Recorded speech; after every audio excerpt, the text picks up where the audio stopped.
In today's episode, we're going to be doing some math.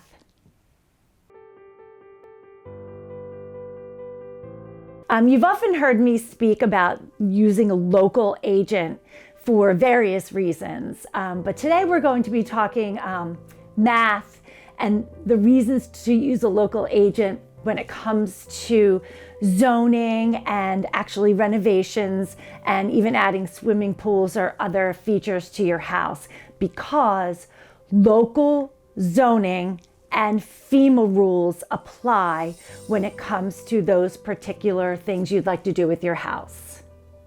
So let's focus specifically right now on the FEMA rule, the FEMA 50% rule. And the 50% rule prohibits improvements to a structure exceeding 50% of its market value unless the entire structure is brought into full compliance with current flood regulations. Okay, so I'm going to address the 50% rule specifically with something I'm dealing with now, so maybe it'll help you understand it a bit better.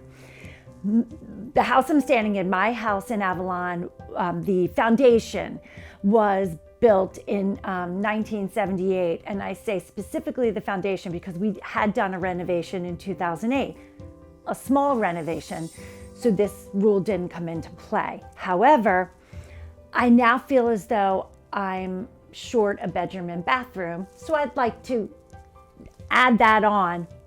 But my house is sitting below base flood elevation, and Avalon adds 2 feet to the necessary base flood elevation. I'm in a flood zone AE, so that means my foundation would have to sit at 11 feet if I want to do major improvements.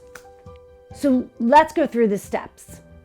The first thing you would have to do if you want to make improvements is have an elevation certification, so you know exactly what your base flood elevation is. The next thing you have to do is you have to get an as-built appraisal, which means an appraiser will tell you exactly what your property is worth, because the FEMA rule only applies to your structure, not not the land and the structure. The issue I'm having is when you now do a renovation, the costs include your carpet, any windows, any doors. It's really not what the project costs all in. They look at each specific cost of what you need to do to get your property complete. So I'm not really sure I'm going to be able to do what I'd like and stay in the $225,000 or less. The other caveat I forgot to mention is I cannot make any changes to my first floor because, again, I'm below base flood elevation. Even if I wanted to move my washer and dryer and expand to have a little laundry room, because right now my washer and dryer is in the closet, I can't do it because I'm below base flood elevation. So anyway, the plans that my architect has for me is to blow out the second and third floor walls 4 feet, and then on a deck I don't use upstairs, I'd like the bedroom and bath.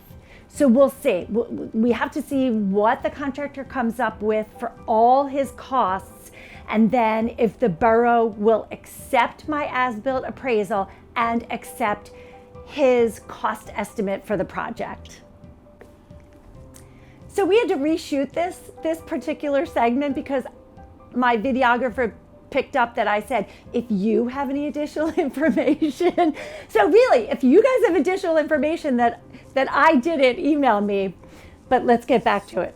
If you'd like additional information on the 50% FEMA rule or anything zoning related in Avalon or Stone Harbor, please email me, Marilyn@sowensgroup.com. Have a great day.